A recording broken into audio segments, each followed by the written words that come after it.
సరే అడుగుదామా? ఇదండి అరుణాచలంలో మేము చేసేటటువంటి గిరి ప్రదక్షిణ అనమాట. ఇప్పుడు ఒక అరుణాచల శివ అంటూ చక్కటి భజన చూసాం. ఇప్పుడు నేను సుమన్ సార్ ఇలా ఇలా ఇలా ఇలా ఓం నమ శివాయ. నిజంగానండి వస్తే తప్పనిసరిగా చేయాల్సింది మాత్రం గిరి ప్రదక్షిణ అనమాట. ఇలా ఒక 14 కిలోమీటర్స్ ఉంటుందండి.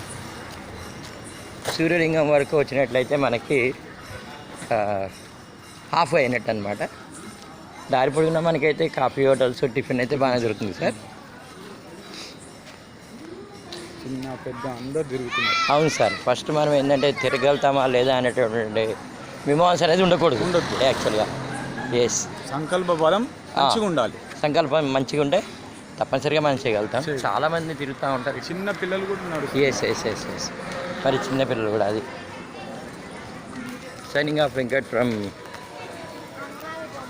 అరుణాచలం. కెమెరామ్యాన్ సుమంత్. కెమెరామ్యాన్ సుమంత్ గారు నవ్వుతున్నారు. ఓం నమ శివాయ. Thank you sir. God bless you sir.